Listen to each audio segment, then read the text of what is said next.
Hello everybody, SlimKirby here, and welcome to my next playthrough. We are starting a new series on my channel, guys. We're going to be starting the Crash Bandicoot series. This is a series that I've been wanting to do for a while. I actually recently came across the original trilogy on the PlayStation 1 like a couple of years ago. And, you know, these are games that I never actually owned, but I had experience with them because my friends, or not really my friends, my neighbors. I mean, I guess they're kind of my friends, otherwise they wouldn't let me over, but regardless, they had a PlayStation. I went over and played the PlayStation a few times. The Crash Bandicoot games were usually my go-tos because I do love platformers and whatnot.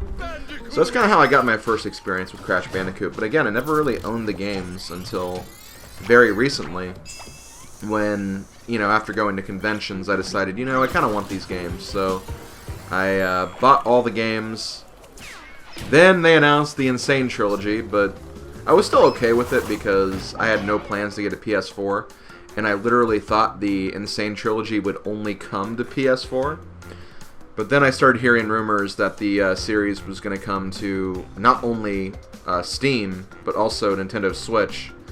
And then sure enough, when they announced it at a Nintendo Direct in the last few months, I got pretty excited. I was really excited about that news. And as a result, ended up picking up this game day one when it came out for Switch. And I'm happy that I own it, because again, I really enjoyed playing through these games when I got them. And I was curious to see what the Sane Trilogy was going to be about. So that's pretty much what we got here. This is the Crash Bandicoot Sane Trilogy on Nintendo Switch. You can play all three of the original trilogy games that were on the PlayStation 1. Crash Bandicoot 1, Crash Bandicoot 2, Cortex Strikes Back, and Crash Bandicoot 3 Warped. So for this particular playthrough, I'm just going to focus on Crash Bandicoot 1. A couple months later, I'll come back and do Crash Bandicoot 2. And then a couple months after that, I'll probably do Crash Bandicoot 3. So I'll definitely do the entire trilogy on here. And honestly, it makes sense to do the entire trilogy on here because I do think these are the definitive versions of the Crash games, at least in my opinion. I know there are people out there, purists, who say that the PlayStation 1 versions are the most definitive because of the controls were kind of made for those particular games, and they kind of made the controls static for all three games in this collection. But still, like, this is a way for me to kind of experience all of the games, and with more content as well, and we'll get into that as we go through the game. But I'm going to go ahead and get this thing started now. I'm going to overwrite my autosave, which is not a problem. I already saved my main file before this anyway. But the basic plot for this game is, well, we'll kind of see it right here, I guess. But basically there are two bad guys, Dr. Neo Cortex and Dr. Nitrous Brio. Two mad scientists who are up to no good. You will lead my Cortex commandos to world domination. This time, I shall reign triumphant.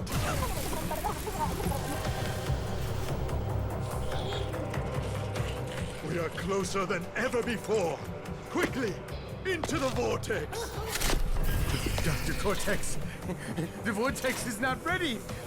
We have no idea what it could do.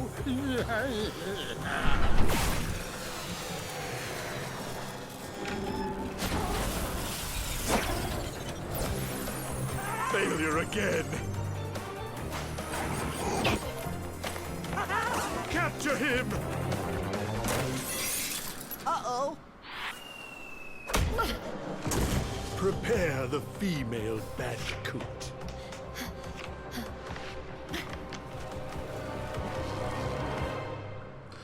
So some nasty experiments were being done on the Bandicoots. Thankfully, though, the experiments didn't seem to work, and Crash was able to escape out the front window.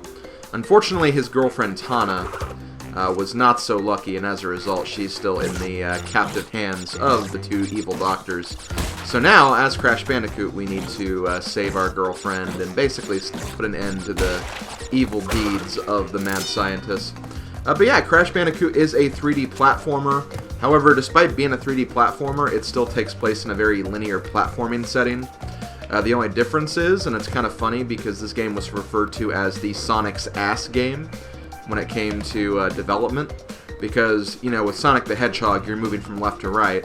For Crash Bandicoot, you're actually moving forward and back, so, you know, the camera's kind of focused on Crash's ass the whole time, so, again, that's why they called it kind of the Sonic's ass game. But yeah, in this game you can jump, you can spin into things and break boxes, and you can also see your inventory as well, as the game was showcasing. And yeah, our goal is to basically get it to the end of this game, and we're going to be going for 100%, which means we need to break all of the boxes in every single level. A challenge that's actually a lot easier in the Sane Trilogy compared to the original Crash Bandicoot 1, and I'll definitely be talking about that later. But yeah, basically, whenever you break all the boxes in a level, you will get a clear gem. And basically, at the end of the game, if you have all the clear gems, you will get a secondary ending, so to speak. Now, a lot of people will argue that the secret ending is not very worth it because you don't actually fight the final boss, so it doesn't really feel like a true ending of the game. But still, it's something that I guess developers were just kind of trying to reward you with if you did decide to collect everything. It's like, hey, well, here's a bonus feature if you do manage to go above and beyond and get everything. You have a slightly easier road, I guess is what they were going for. But yeah, collecting everything in this game is actually fairly difficult, believe it or not. I'd say getting through Crash Bandicoot 1 on the original PlayStation, getting 100% in that game, probably one of the hardest things I've ever done as a gamer, and I am not joking when I say that. Also, of course, I die, because this game, honestly, Crash Bandicoot's hard. It may not seem like it may just seem like I'm playing a pretty standard video game, but there is some difficulty to be had in this series. Not just this game, but this series in general, because there are some parts and some levels that can be absolutely brutal. Your timing has to be, I don't want to say pixel perfect, but, you know, pretty damn close to perfect, and as a result, you may find yourself doing some very, very dangerous things. Which is why I'm thankful that they made this game a lot easier, and I'll explain why it's easier in a little bit when we get to the following levels.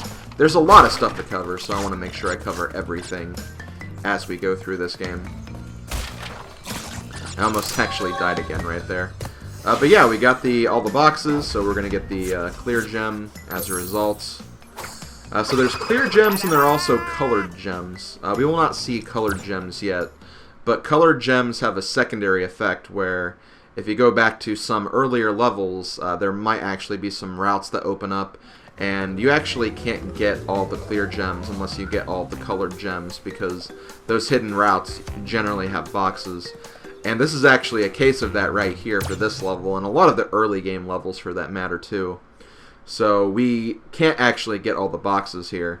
As a result, we don't have to stress it and get everything, but I'd still recommend getting everything anyway because, like I said before, this game is hard and you're going to want as many lives as you can muster, so definitely do not be afraid to collect as much as you can on your first go-arounds regardless. But anyway, I guess I'll kind of start talking about some of the things you'll find while you're going through this game. You'll see a lot of the fruit we're collecting. Those are called Wumpa Fruits. They're kind of the equivalent of like the coins in Mario and of course the rings in Sonic the Hedgehog. If you get 100, you get an extra life. You can find Wumpa Fruits just kind of laying around. You can find them in boxes. Just, you know, you'll find them as you're going throughout the level. Then of course you have the extra lives, which are basically shaped like Crash's face. You have these Aku Aku masks. They basically act as extra hits. They'll basically reflect any damage with the exception of like bottomless pits and one-hit KO traps. But yeah, they can be very useful, and they also stack up too. So if you have one, you have one extra hit. If you get a second one, you actually get a better mask, which is what I have right now, which kind of like shines yellow a little bit. So you get 2 extra hits with that. And if you get one more following that, you actually get temporarily invincibility for a short period of time. Which can be really nice because you also move very fast with this on as well, so you can kind of get through levels pretty quickly. Other things, in this particular level you'll find these tokens I'm collecting. These are bonus tokens. Once you get all 3 tokens, you can enter bonus levels. And in this version of the game, if you want to get 100%, you do need to go into the bonus levels because there are boxes in there. In Crash Bandicoot 1, the original game, you actually didn't need to do that. But in this game, you definitely have to, so make sure you get all the bonus tokens while you're going throughout all the levels and whatnot. And there's also 2 other variations of bonus levels, but they're only in specific cases, and I'll talk about those when we get to them. But it's actually interesting, because in Crash Bandicoot 1, the bonus levels, because they didn't really count for the 100% completion, they were still very important, because once you finished a bonus level, that was how you actually saved the game. So you actually had to make it through bonus levels if you wanted to save the game, which made it pretty difficult, to be honest, so kind of added another layer to the game, which made it fairly difficult.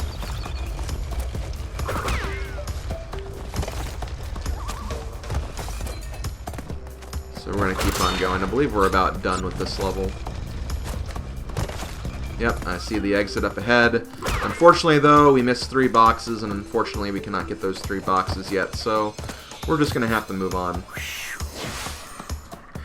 And again, a lot of the early game, there's a lot of levels that we won't be able to complete because of that intricacy, so a lot of this game is basically make it far through the game and then come back later when you have all the tools you need to full clear everything else. So we'll go ahead and start this next level, the Great Gate. The Great Gate also needs another colored gem to get everything, so again, we're not going to sweat getting everything if we don't. And I guess while we're going through this pretty lengthy level, I guess I'll kind of talk about the things that makes this version of Crash 1 easier than the old version on PS1. Because there was a very annoying quirk of Crash 1 on the PlayStation 1, where whenever you died and you went back to a checkpoint, it would actually get rid of any of the boxes that you broke prior to that. So essentially, if you wanted to get the clear gem for all the levels, you actually had to start from the very beginning of the level and actually make it through the entire level without dying and breaking all the boxes in order to get the clear gem. In this game, they reduced that tremendously. There are still a few levels you have to do without dying, but it's just the colored gem levels. Every other level, you can just play through at your own pace, get all the boxes, and if you die, you can at least go back to the last checkpoint. Something I really, really appreciate, because that's what they did with Crash Bandicoot 2 and 3, because they realized that, you know, doing it all in one life was very, very difficult. So it's a very, very welcome change here, and I am definitely glad that they did that, because that's pretty ridiculous, trying to get everything in one go, because there's so many things that can easily kill you in this game. And you know, I'd rather do only 6 levels, 5 or 6 levels, with the no death requirement as opposed to all the levels. That's just kind of the way I feel about it. There's also TNT boxes. I didn't really cover those. But basically for TNT boxes, you don't want to spin into those because you'll take damage. But you can jump on them, you can hit them from below, and they'll start a timer. If you stay away from that timer, you should be just fine. You shouldn't lose any health or anything, so just kind of be wary of that while you're going through these levels. TNT equals bad is basically what I'm getting at.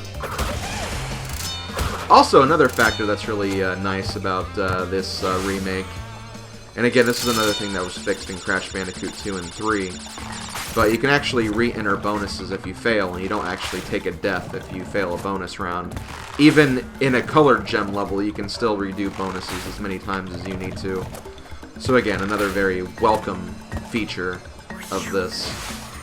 'Cause it just makes the game a lot more reasonable to get through. I know a lot of people will say, well, I did it no problem on PS1. Well, congratulations. You're not every gamer out there. I did it too, but still, I welcome this slightly easier road through the game. Of course, though, there are some things that definitely makes this game, or rather this port of the game, a bit harder in some other respects, but again, nothing that's really making me say, well, this game just sucks, don't buy it, because I definitely think this is a very worthwhile purchase if you're interested in the Crash games, if you're a fan of the Crash games and want a way to kind of experience all these games again. Maybe your old Crash Bandicoot discs are getting very very rough around the edges and you need a new way to play these games, I think this is a good way to replay those old games. So definitely worth a purchase if you're interested, at least in my opinion. So here we have a boulder level. These are the kind of levels I don't really like very much in the Crash Bandicoot series. Only because you have to like be very quick to reacting to certain things. And like sometimes you don't exactly know what's coming up, so you can get really kind of led astray from where you're going. There's also another level variant I don't like either, but we'll get into that a little bit later. But you'll find a lot of levels like this as we go throughout, not just this game, but also the trilogy, so you have to be very careful and make sure you don't die. But as you can see, the boulder broke that one box, so as a result, we still got a perfect, so we're good there. And hey, look, it's a level we could actually complete, unlike the previous two levels. I don't think this next level can actually be completed either, so... Again, there'll be a nice little long strand of levels that we won't be able to do for a while.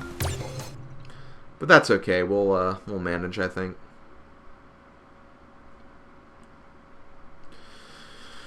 So here we have upstream our first, I like to call them creek levels, because there's a level called Up the Creek that's coming up later. But yeah, basically just you jump from lily pad to lily pad, you watch out for fish. Wait, what did I actually get hit by there? I lost my mask, I don't really see why. Maybe there was a fish I didn't notice. Oh yeah, there was a fish right here. Okay, that's when I lost my mask on. That really, really confused me.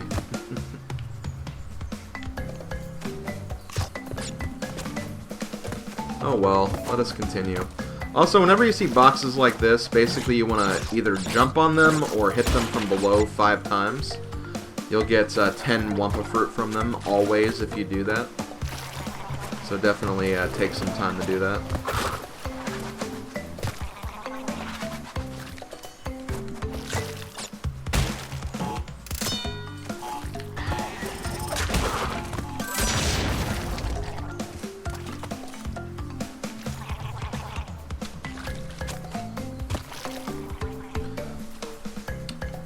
But yeah, in my personal recommendation, definitely, even if you can't 100% a level, it's still a good practice to go through the level and try to find all the boxes anyway. Not only just for practice for when you come back to the level later, but again, it'll give you a lot more lives and just kind of put you in a better mindset as you're going throughout the game. At least in my opinion, anyway. Because there will be some levels that you'll die constantly at. And it's always good that you're kind of prepared for that.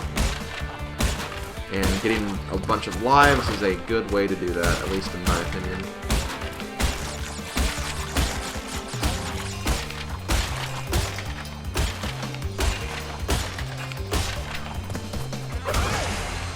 But yeah, definitely major shout-outs to a group of gamers that really got me very interested in playing these games.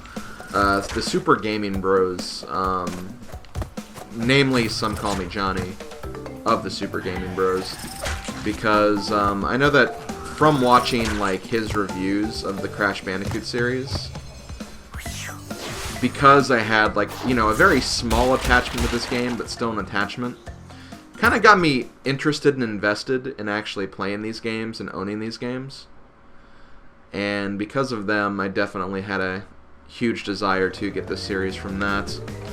Also, definitely major shout-outs to King Kienzan and Sizz16 for being huge fans of Crash Bandicoot and kind of, you know, when I was playing through the games myself, gave me people I could talk to about the series, which was kind of cool.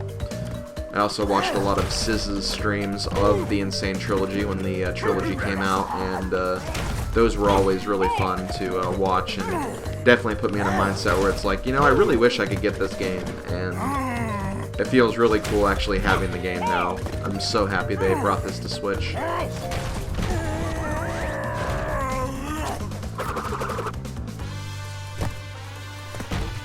So that was our first boss, Papu Papu. There are boss fights as we go throughout the game, but As you could plainly see from that boss fight, I would say that the boss fights aren't exactly the strong suit of this series. I'm definitely more invested in the platforming and whatnot, but, you know, there are bosses. Some of them are painfully easy, and that's just the way it is. So right here, we have a very unique space. This is unique to the Sane Trilogy. But we have Coco's Time Machine, where basically if we select this, we can actually get Coco to join our adventure, and we can actually play as Coco Bandicoot.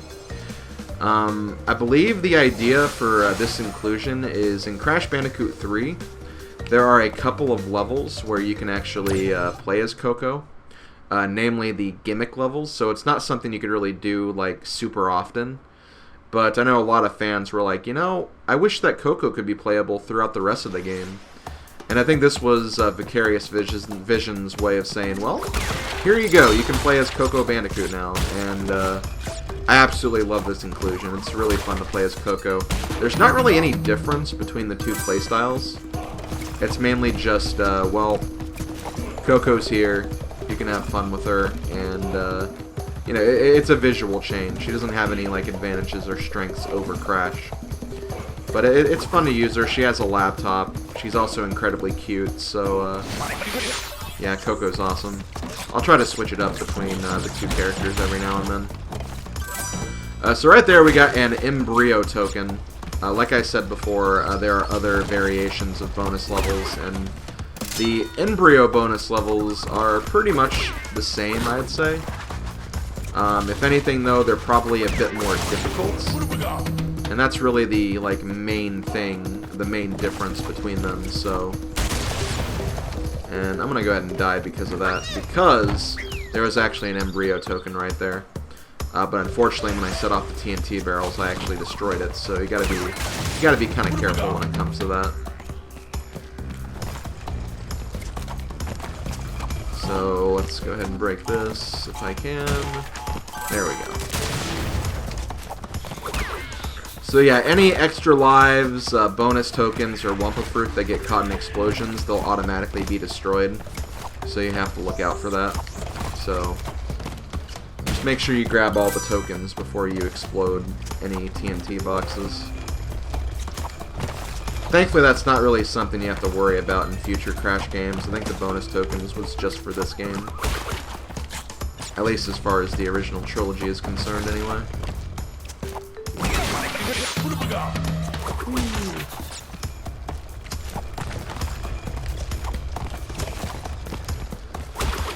Okay, so here's the Tana bonus level.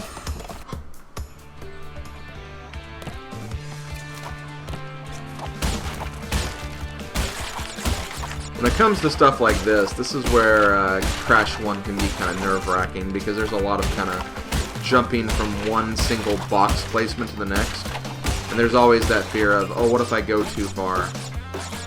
So just some things you have to kind of worry about and just make sure you have covered whenever you're making platforming jumps in this game.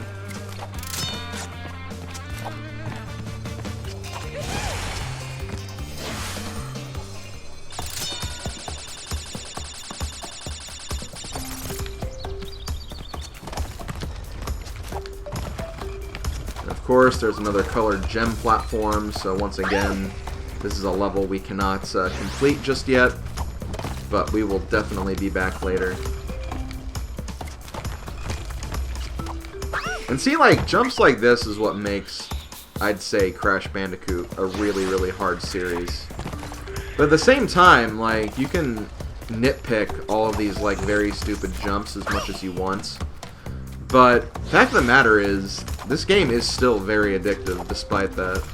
And there's a lot of people who are definitely, like, die-hard fans of the Crash series. I mean, Crash Bandicoot was definitely created as kind of Sony's counter to, like, Mario and Sonic. And it really did work when the PlayStation 1 came out, because there were a lot of people that loved this series. So, you know, this series did very, very well, despite its rough patches. And I think that speaks a lot for just the gameplay itself. It may look clunky, it may look like too difficult and almost bad to an extent, But it's still fun, and that's what's, I think, important when it comes to video games, especially of this nature. It makes you want to keep trying and try again and, you know, do better on your following attempts. And I think that's really nice. I think that's a good aspect of this video game, at least in my personal opinion.